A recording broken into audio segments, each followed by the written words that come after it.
A pleasure to meet all at last, and welcome once again to films I'm willing to talk about again. So, of course, being that it's a Thursday, we might as well get down to business once again with the Air Bud films. Out of all of the movies regarding the original Air Bud series, I would have to say that Air Bud 7th Inning Fetch is the one that I have had the most fond and proud memories of over the years. I remember constantly watching the trailers way back in the day, and once I finally got to see it, it actually was pretty spectacular. I mean, just the fact that they were able to basically salvage what was left of the franchise after the craptastic failure that was Air Bud Golden Receiver, and through redemption with Air Bud World Pup, Disney knew they were going to get the series back on track. And sure enough, 7th Inning Fetch managed to give us not only a success in the same regard as how the first Air Bud and third Air Bud films have been able to do so, with the second one not doing such a good job, as Keystone wasn't really fit to create Air Bud films. But this was, believe it or not, the first film to take us on a different direction. Because as we know, we still do have Kevin Zegers at it again with Josh Fram as the owner of Buddy, the famous golden retriever whom has been known for playing sports. Basically speaking, the storyline regarding Josh Fram is that he actually goes off to college.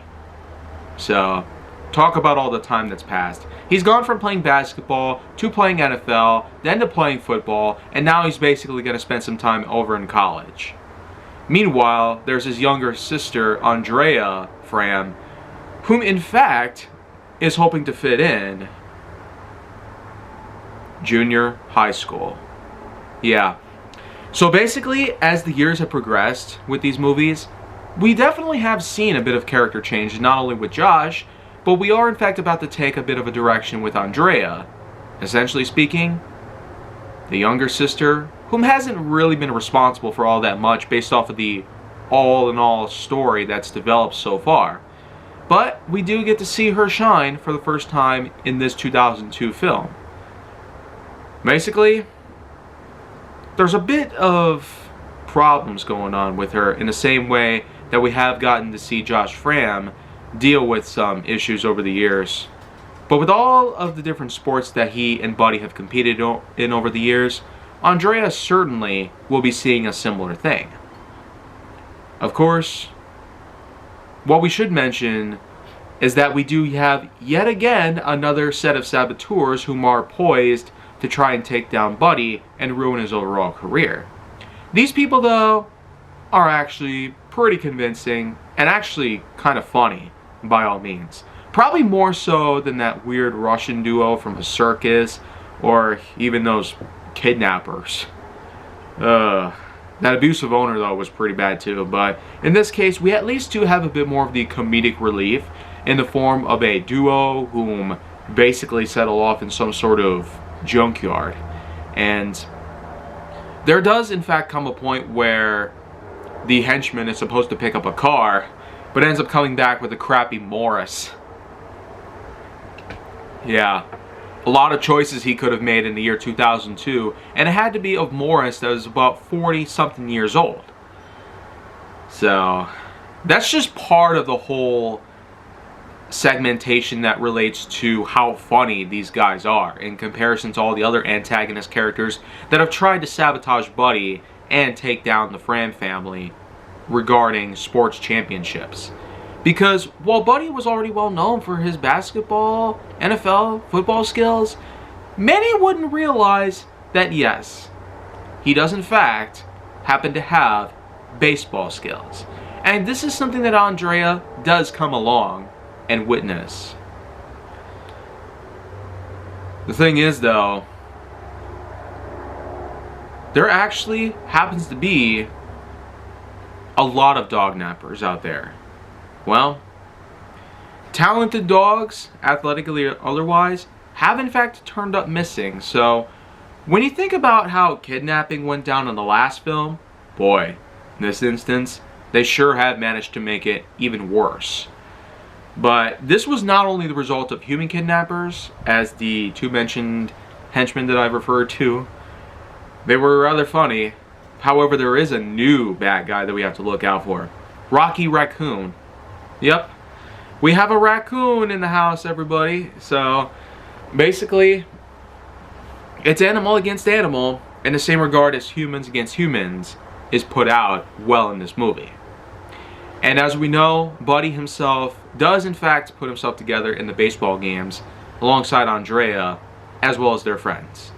But as time goes on with the Timberwolves team, Buddy himself sporting that unique blue and yellow color scheme, and of course using his mouth to swing the bat around.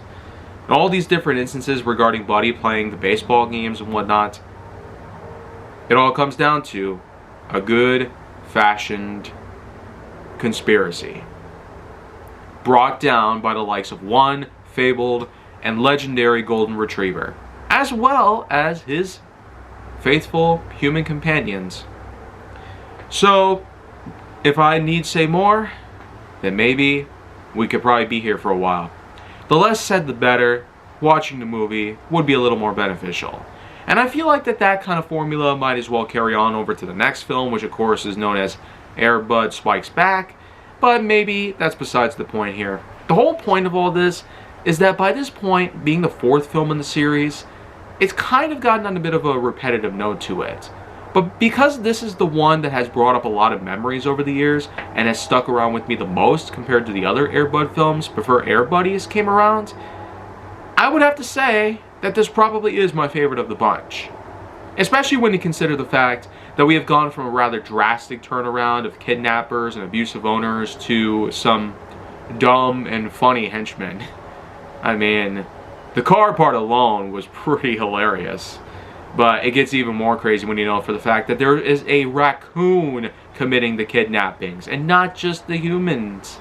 So, like I said, it's a self-explanatory process there. You got more comedy enhanced than you might have had with the rest. Still, all the films do give ourselves a good time worth celebrating over. And knowing that this franchise has been around for well over 25 years, there's really no telling. Could a third continuity showed up? Maybe. Just maybe it could. But for the main purpose of this video, a good scoring for Air Bud's 7th inning fetch would probably be at somewhere around 8.8 out of 10.1. Some might think it's a little too high, or maybe even generous. Whatever the case may be though, I will in fact return for the last time for this week in films I'm willing to talk about again with Air Bud Spikes Back. Until then though, make sure to like, subscribe, comment, follow me wherever you can find me, and stay on the Hollywood side for more.